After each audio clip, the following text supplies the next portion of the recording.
ආයුබෝවන් හැමෝටම මම අද ඔයාලට කියලා දෙන්න යන්නේ SMD රෙසිස්ටර් එකක් කොහොමද හරියටම කියවගන්න කියන එක ගැන.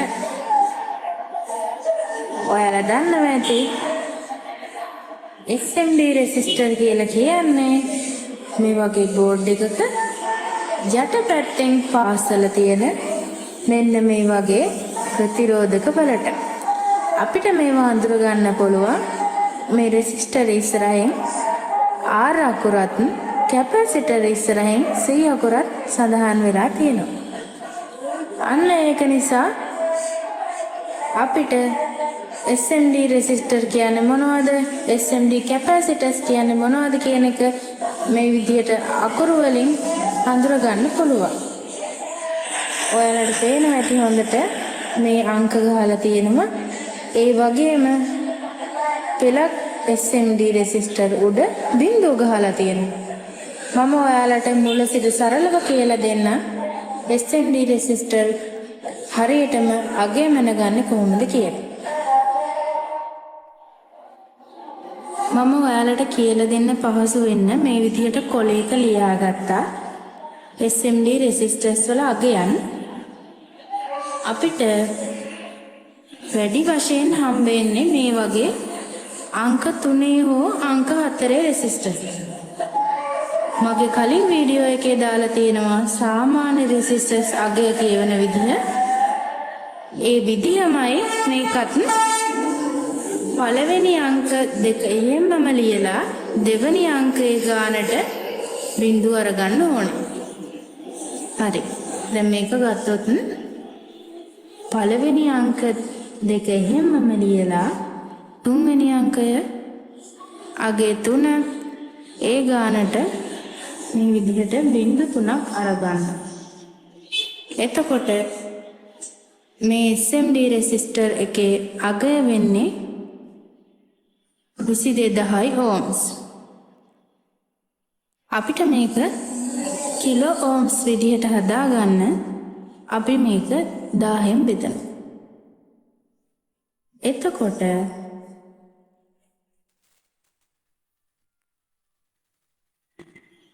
22 කිලෝ ohms කියලා ගන්න පුළුවන්.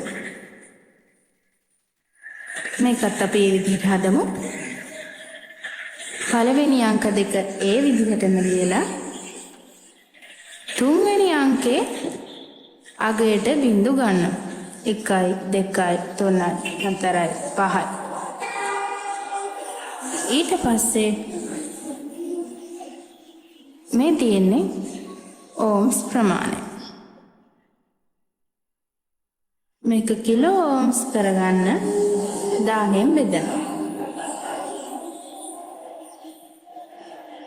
එතකොට 20000 කිලෝ ohms කියලා තමයි පිළිතුර ලැබෙන්නේ.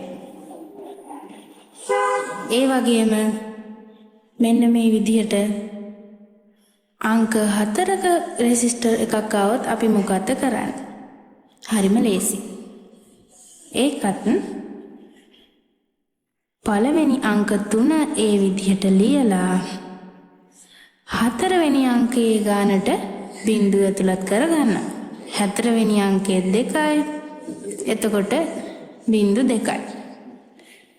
එතකොට 33000යි ohms විදිහටත් 1000න් බෙදුවහම 33 කිලෝ ohms විදිහටත් අපිට උත්තර ලබා ගන්න පුළුවන්. ඒ වගේම මෙන්න මේ විදිහේ රෙසිස්ටර් උත් සමහර සර්කිට්ස් වල තියෙනවා. ඒ කියන්නේ මැදින් R අකුරක් සඳහන් වෙන ඒවා. අපි හැමතිස්සෙම මතක තියාගන්න ඕනේ R අකුරේ තේරුම තමයි දශම තිත. එතකොට බිංදුවයි දශම තිතයි 1යි අනිත් එක තමයි මේ විදිහට දශම තිතක් යෙදෙන රෙසිස්ටර්ස් වල අගට එන බිංදුවට වටිනාකමක් නැහැ. එතකොට 0.1 ohms විදිහට අපි ගන්නවා. එතකොට මේකත් 6යි. R අකුර වෙනුවට දශම තිත 8 බිඳුවේ වටිනාකමක් නැහැ. ඕම්ස් විදිහට ගන්න. ඒ වගේම මෙතනත් 22යි.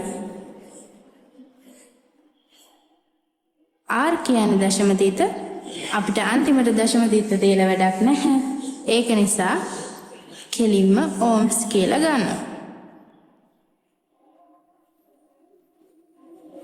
ඒ වගේම තව තියෙනවා සර්කිට්ස් වල මෙන්න මේ විදිහට K අකුරු M අකුරු තියෙන රෙසිස්ටර්ස්. එතකොට K කියලා කියන්නේ කිලෝ ඕම්ස් විදිහට අපිට ගන්න ඕනේ. ඒ වගේම M කියලා කියන්නේ මෙගා ඕම්ස්. එතකොට අපිට අනිත් දේ තමයි මතක තියාගන්න ඕනේ මේ විදිහට ඉංග්‍රීසි අකුරක් මැදට ආවොත් ඒ ඉංග්‍රීසි අකුරේ තේරුම තමයි දශම තිත. එතකොට මේකට එන්නේ 2.2 K අකුර කිලෝ ඕම්ස්. එතකොට මේකට එන්නේ 2.8 මෙගා ඕම්ස්. ඒ වගේම මෙන්න මේ විදිහට බිඳුව යෙදෙන රෙසිස්ටර්ස් තියෙනවා. මම දැන් මේ පෙන්නපු සර්කිට් එකක් තියෙනවා. බිඳුව ඔයාලට පේනවා ඇති. මේ තියෙන්නේ J අකුරක්. J කියන්නේ ජම්පර්. A කියන්නේ මේ බිඳුව කියන්නේ කිසිදු රෙසිස්ටර්ස් අගයක් නැත්නම් ප්‍රතිරෝධී අගයක් නැහැ. ඒ කියන්නේ ජම්පර් එකක් විදිහට භාවිත වුණු ප්‍රතිරෝධකයක් තමයි. මෙන්න මේ විදිහට තමයි හරිම ලේසි SMD රෙසිස්ටර්ස් කියවන්න. ඒ වගේම තමයි මම කලින් දාපු වීඩියෝ එකත් බලන්න සාමාන්‍ය රෙසිස්ටර්ස් කියවන වීඩියෝ එක. ඒ වගේම ඔයා අලුතෙන් මේ channel එකට සම්බන්ධ වෙන කෙනෙක් නම් channel එක subscribe කරන්න. මේ වීඩියෝ එක හොඳයි නම් like කරන්න. තව මොනවා හරි ඔයාලට SMD රෙසිස්ටර් හරි සාමාන්‍ය රෙසිස්ටර් හරි ගැන ප්‍රශ්න තියෙනම් පහලෙන් කමෙන්ට් එකක් දාන්න.